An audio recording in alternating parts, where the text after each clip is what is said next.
Hi and welcome to another episode of Hot Takes with me, the Silver Fox. And we've got a little bit of an update on the GLEZ, the Glasgow Low Emission Zone.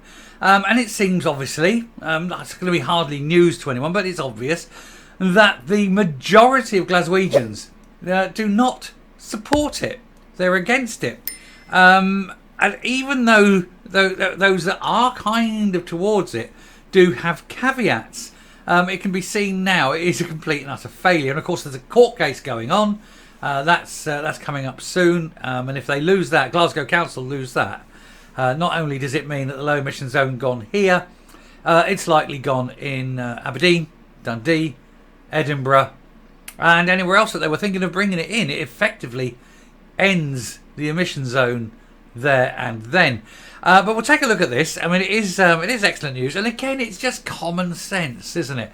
Because it was quite clear that it is not anything to do with air quality. It's all to do with raising revenue, money that they desperately need because they've overspent on the crap and on the vanity projects, not spent it on anything useful, like environmental health officers to get rid of the giant rats of Scottstown. I mean, God forbid they actually spend it on something useful.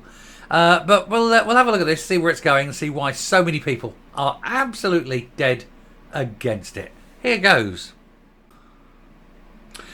And I do like these kind of stories. They're very good. They're uplifting. They make you feel good. They make you feel human again. It makes you feel like you're winning. That's what they do. So new Glasgow low emission zone blow, as the majority of Glaswegians do not support the controversial policy. I mean, imagine not just Glaswegians. I mean, across not just the whole of Scotland, the whole of the UK, the whole of Britain will be against them. Anyway, the SNP-led Glasgow City Council is facing mounting criticism for the clean air scheme following reports it has not had any impact, and this is ahead of a vital court case. Now, again, we've touched on this before. I just want to highlight again because it's very important. There's nowhere on that sign it says that there's a charge.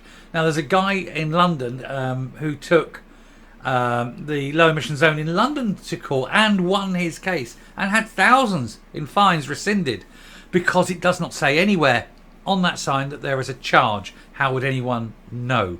And so it's an illegal sign. You cannot be charged if it doesn't tell you in advance that there's a charge. How would anyone coming in from the city who's not, from Glasgow or is a foreign motorist or anything like that, how would they know?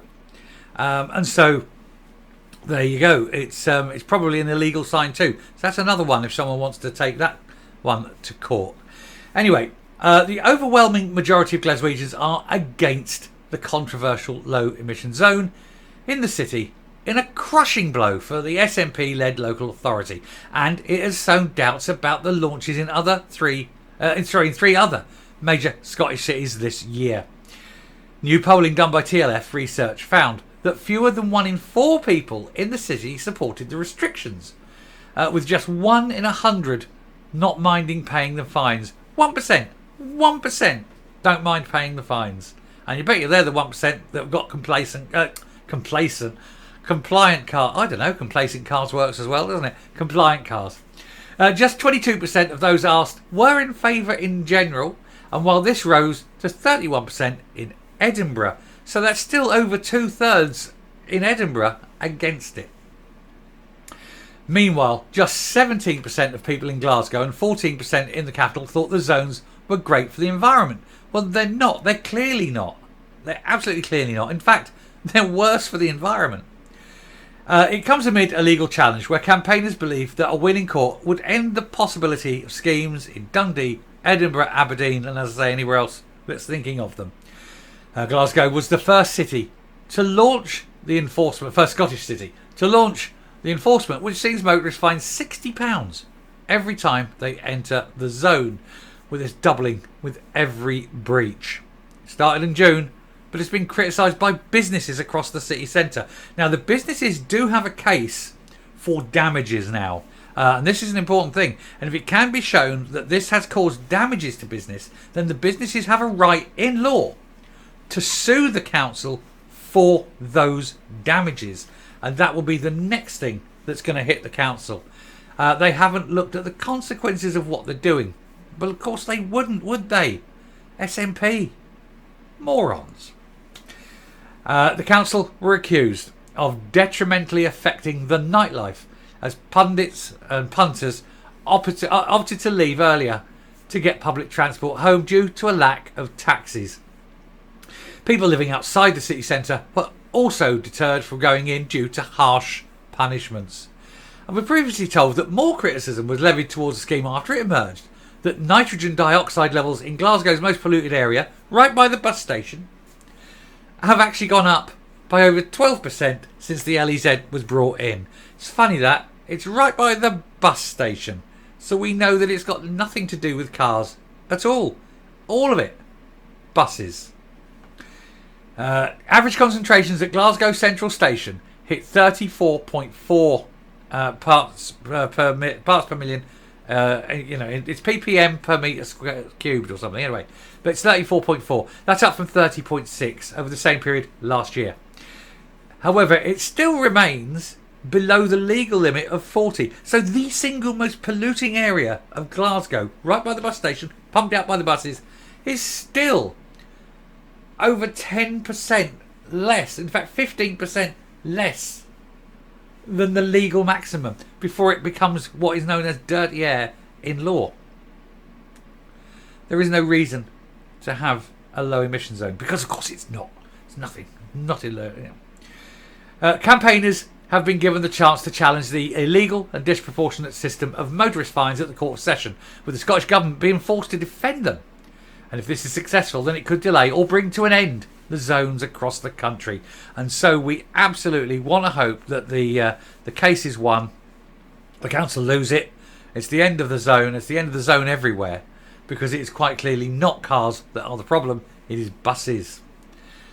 The number of fines being imposed has skyrocketed in Glasgow in just 2 months. They rose to 5,933 in July after just 2,922 in June. All that lovely money for the council, which may have to be repaid with interest, as well as then forking out all the damages to all these different businesses caused by the loss of traffic going through. Drive Electric, which is supporting the green solutions, because of course it is, to combat climate change, of which they cannot define, said that while public opinion in Glasgow from their findings may not be overwhelmingly in favour, that's their way of saying overwhelmingly against the zones, it was thought it might still spark interest in EVs and more sustainable levels. And yet the data says otherwise. As we know, electric vehicle sales are actually starting to plateau. And people now who've bought the first sort of range of electric vehicles, are trying to sell them. And they've realised that they couldn't give them away. Especially when, say, for example, a Tesla, you need £20,000 to £30,000 just to replace the batteries. All of a sudden, doesn't look quite so good. Mike Potter, Chief Executive of Drive Electric, says Glasgow's low emission zones were introduced in June 23 in the hopes of accelerating the uptake of less polluting vehicles. That's not at all true. It was done in the uptake of newer vehicles, not less polluting vehicles, because the measurement was on age of car, not in emissions. I keep saying I could go through with a 6.3 litre Mercedes, chunking out the shit. Doesn't matter. New car. It's allowed. You go through your 1.1 little Corsa, puttering along, nothing come out of it, but because it's old, you get a £60 fine. It's madness, isn't it? According to our recent survey, just 1 in 6 Glasgow, 17% of Glasgow residents replied saying they don't want to pay the charge. This is the electrical guy. This is the electric guy saying that only 1 in 6 don't want to pay. Yeah, but he's only asking electric vehicles, isn't he? But even here, and now this is the one. Now this is the electric lobby. He's driving. This is the electric lobby asking. He said,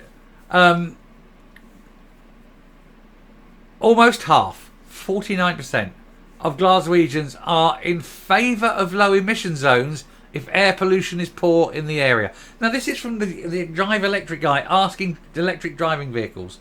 He cannot even get half of those people saying it's a good idea. And 49% say only if there's bad air. And yet we know that there isn't. Glasgow's got one of the cleanest airs of any city in the entire country. So even his own figures are complete and utter horse shit. Anyway, a low emission zone fight back spokesman said, these findings come as no surprise. We've been heartened by the widespread opposition to a badly thought out policy. It is a tax on tradesmen, a tax on low income families, and it has no bearing whatsoever on the environment. And then it's the council going to be giving you some crap here. Council spokesman said, Glasgow's low emission zone, which is based on national legislation, is a crucial public health measure. No, it's not. That aims to tackle harmful air pollution, doesn't put by buses, that has blighted the city centre for decades, disproportionately affecting the most vulnerable. Well, get rid of the buses. They are, as you can see from the figures, the biggest polluters. Get rid of the buses, and your already lovely clean air will be even cleaner. He says, while the vast majority of up to 90% of vehicles currently entering the city are unaffected, the low emission zone standards address, and here's where he lies, the most polluting vehicles. You have no evidence of that. You mean the older vehicles. You don't mean the most polluting vehicles. You have no evidence whatsoever that older vehicles are more polluting than newer vehicles. You're just simply going by age. Not scientific at all, is it? And so, as it's quite clear that they're lying, that they have got no grasp of reality, you can quite easily ignore what they're saying, because it is complete and utter horseshit. And I'm coming up. I think it would make a change, wouldn't it, if councils actually told the truth, gave the correct figures, didn't lie, didn't tell you a load of old rubbish in the hope that they think that you're too stupid to understand what they're saying. If they truly wanted lower emissions, then they'd do this thing and they'd say the metric was by emissions, not by age of car. But they didn't do that. They can't do that. And then they tell you, oh, well, look, we're only taking the more polluting vehicles off the road. But they're not. They can't. They can't possibly say that because there's no scientific basis for what they're saying. They're only going by what they think. And what they think is immaterial because these people are either very, very stupid or they're deliberately lying. Or both. And so just for once, it'd be nice if they actually just could tell the truth and admit what it is. It's nothing to do with air quality. We just need to raise money. There we go. And we want to hope this court case wins. Anyway, I should finish there. Thank you very much. I enjoyed doing this video. This one was a good one. And I hope you have too. And I hope this one has earned a subscription. So do please hit the button. Spread the word. Spread the good news. Let the truth go wide and far. Hit there. Support the channel. And let's make the truth a bigger thing. Till next time, stay safe, stay well. And remember, all councillors lie through their teeth. Bye.